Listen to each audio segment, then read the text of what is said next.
Dawn in the old fountain square, and the whole city has stopped to stare. A councilman is propped on the fountain's edge like a monument to himself, hands folded, chin high, a scrap of pale parchment pinned to his chest. The uniforms are already saying it. A gang hit, a message, somebody sending a warning. This is you, Isabella Reyes, homicide.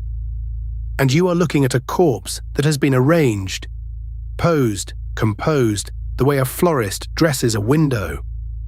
A real message killing is frantic. Rage leaves a mess. This is calm, this is patient. This was staged. So, before the city buries this under the word gang, who killed Marcus Kade? 14 years in homicide, and you read people the way other detectives read files. One rule has never failed you. People don't die out of character, and when the scene doesn't match the death, someone wrote it. A gang message is screamed, it is spray paint and panic, and a body dumped where it fell. This body was carried, arranged, lit like a shrine at first light, exactly where the morning crowd would be sure to see. Everyone here sees a warning from the underworld. You see set dressing. And somebody took their time. Marcus Kade, 58, city councilman, 20 years on the floor. Not the richest man in Viridia, but this month, the most important. Because Kade held the deciding vote on the Harbour Point redevelopment. $2 billion of glass towers rising over the old waterfront. One councilman, one swing vote. $2 billion leaning on it like a held breath. Every powerful hand in this city wanted that vote. And 3 days before it was cast, someone stopped his. The scene reads like a headline someone wrote for you. The old fountain square, dawn, the busiest steps in the city. Kade propped upright, hands folded, a scrap of pale parchment pinned to his chest. The kind of theatrical touch that whispers street justice, old grudge, blood debt. The commissioner has already picked his ending, a gang war, a message killing. Close ranks blame the shadows.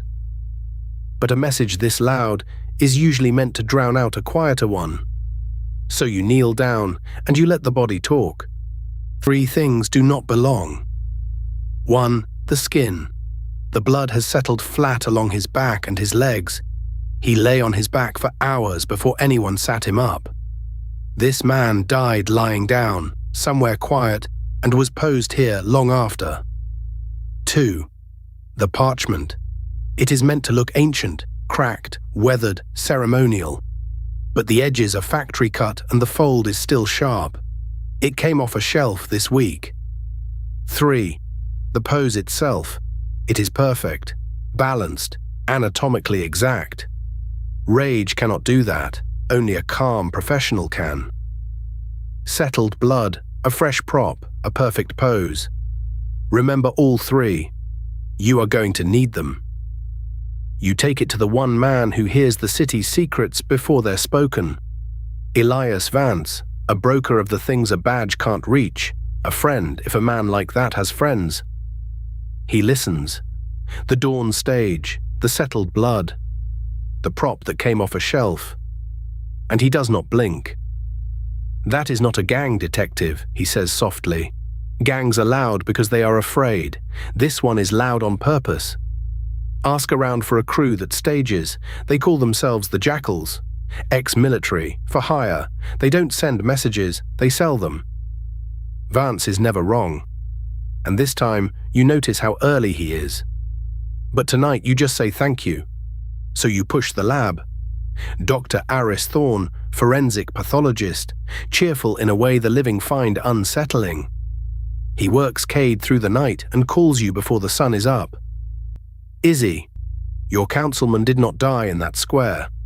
He died at least 6 hours earlier, lying flat, calm, no struggle at all. Cause of death? A cardioplegic agent, a surgical drug that stops the heart clean and gentle, the way they still it for open heart surgery, in his coffee most likely.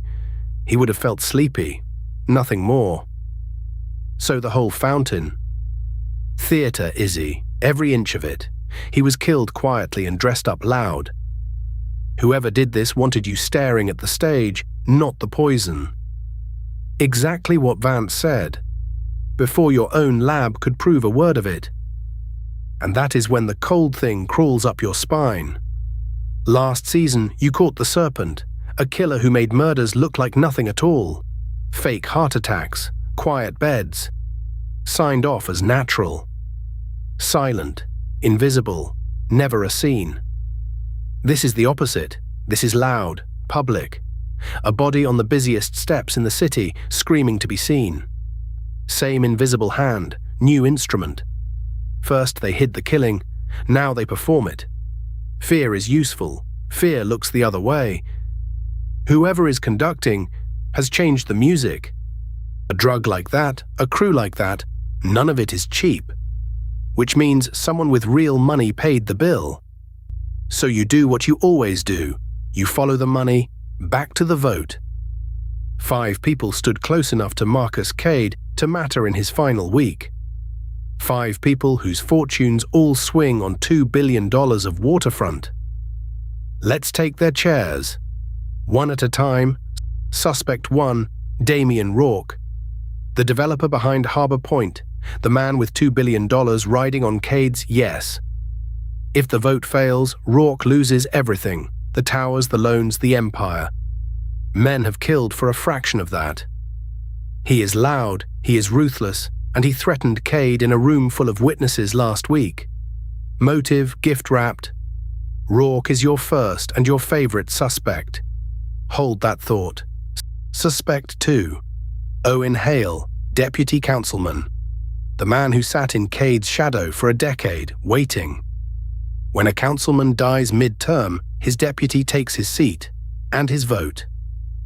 Overnight, quiet, forgettable, Owen Hale would hold $2 billion in his own hand. A lifetime of second place ended with one funeral. Ambition wears a modest brown suit sometimes. Keep him close. Suspect 3, Vivian Kade, the widow. Married 22 years and cold as a shuttered window. There is a life insurance policy, $4 million, and an estate she now controls alone. Friends whisper the marriage died years ago, only the shared accounts kept breathing. A grieving widow who cannot quite manage the grief. The papers would love her. Remember the money. Suspect 4, Danny Cho, Kade's aide, his fixer, his shadow. The one who booked the rooms, buried the scandals, and knew every dollar that moved through the councilman's hands.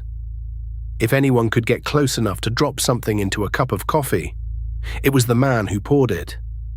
Loyal to the last, they all say. But loyalty is just a price nobody has outbid yet. Remember him too. And Suspect 5, the new face, a security consultant hired just that week, after the threats, to keep the councilman safe. A big, quiet, polite professional, ex-service, impeccable references, always one step behind Kade, always watching the doors. Everyone describes him the same way, reliable, solid, barely there. The man paid to protect Marcus Kade was the last man beside him. Nobody gives him a second look. Not even you. Not yet. The city wants its tidy ending. A gang, a message, a councilman who crossed the wrong people. Close the file. But tidy endings are exactly where killers hide. 4 of these 5 wanted something from that vote. So the question is not who wanted Marcus Kade dead. It is who did not need him alive to cast it. Start knocking the chairs over. Rourke, the developer, 2 billion reasons. Except you pull his private accounts, and Kade was already bought. 3 offshore payments, the last one cleared the very morning Kade died. Rourke had paid for that, yes, and Kade had promised it. A dead councilman does not vote. Kade dead means the whole project stalls in committee for years. Rourke did not need Kade dead. He needed him breathing for exactly 3 more days. Killing him now burns $2 billion to ash. Cleared. Hale, the deputy, the inherited vote. except you read the charter to the last line. A deputy only inherits after a 90-day confirmation. Until then, the seat sits empty, and an empty seat cannot vote. Kade dying now does not hand Hale $2 billion. It postpones the vote past every deadline and kills the deal outright. And there is the harder fact. The night Kade died, Hale was 3 states away at a party conference, on camera at a podium. He wanted the seat, he needed the timing. And the timing ruins him. Cleared. Vivian, the widow, $4 million. But read the policy. A homicide freezes every payout until the case closes, and a spouse stays a suspect until it does. A quiet heart attack pays in weeks. A councilman posed on a public fountain in a blaze of headlines. That money is locked for years, with her name at the top of the list. A theatrical murder is the single worst thing that could happen to Vivian Kade's bank account. She would have wanted him quietly, privately gone, not this. Cleared. Danny Cho, the aid, the coffee, the access. Your best physical shot at the poison. But follow his money. Danny had no salary without Kade, no career, no contacts, no next job. He was mid-deal on a role that only existed if the vote passed and Kade rose. Kade was Danny's whole future. Dead, the kid inherits nothing but unemployment and a subpoena. And the coffee that morning, he drank half of it himself. Danny needed Marcus Kade alive more than anyone in this city. Cleared. So stop. Look at what you have. 4 people who grow richer with Marcus Kade in the ground, and every single one of them needed the vote cast. Needed him alive to cast it. The developer, who had already paid for his yes. The deputy, who loses the seat to a delay. The widow, whose money the scandal freezes. The aide, whose whole life died with him. 4 chairs. 4 alibis. And back at the fountain, settled blood, a fresh prop, and a pose too perfect for grief or rage. You have seen everything I have. So, who posed Marcus Kade? So you go back to the one chair nobody looked at twice. The bodyguard, the security consultant hired the week Kade died. And every clue clicks into place. The firm on his references does not exist. The service record is borrowed from a dead man.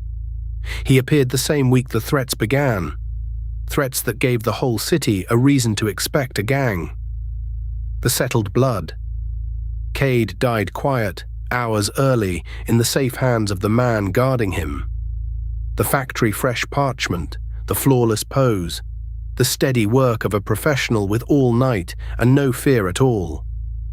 He was not hired to protect Marcus Kade. He was hired to stage him. A jackal wearing a badge. Here is how you sell a lie this big. You do not hide the body. You spend it.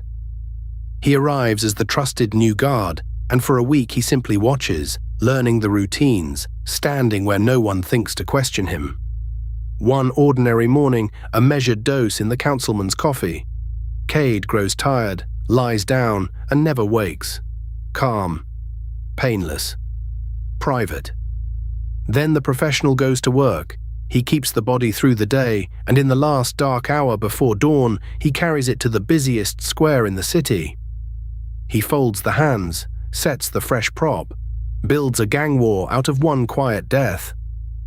Because a frightened city looks wherever you point it. Nobody counts the money. When everybody is watching the shadows. This was never a message. It was a magic trick. Jackals have a name in the places you are not supposed to go. A crew of ex-soldiers who kill for hire and stage the scene to order, grief, rage, gang war, whatever the client has paid to be believed. So you bait him with the one loose end his employer still needs buried, and he comes to close it, down at the harbor under a dead floodlight. The polite, forgettable guard is gone. What turns to face you is enormous and calm and entirely unafraid. Right up until the cuffs close. You caught the hand that posed the body. You have not caught the one that paid for it. And now the cruelest part of the whole case. With the jackal in a cell, you finally open Kade's private files. Harbor Point, $2 billion. The vote a whole city was holding its breath for. His last memo, dated the week he died. The waterfront ground is poisoned, a century of buried industrial waste. The cleanup costs more than the towers will ever earn. Federal regulators had already moved to seize the site. The deal was dead before Kade was. Rourke, Hale, the widow, the aide, they clawed at each other over a fortune that was already a corpse. The money seat was empty the whole time. It always is. Which leaves the question that keeps you awake.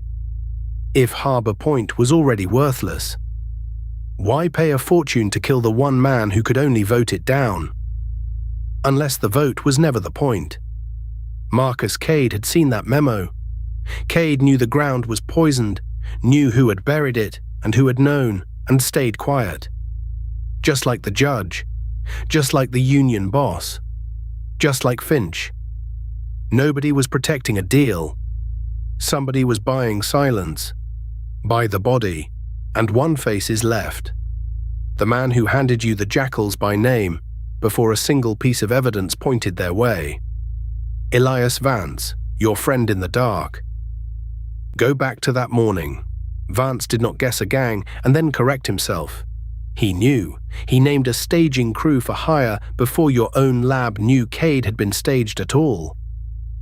Last time, you told yourself he was simply good. This time, you do not. He did not hand you a clue. He handed you a hunter and pointed you at the noise, so you would never hear the money. So you shake his hand. You thank him for the favor. And this time, you write his name down, quietly, where he cannot see. 2 patterns now. A killer who made death invisible, and a killer who made it a spectacle. One silent, one loud. The same hand changing its glove. You still do not have its name, but the shape of it is getting harder to unsee.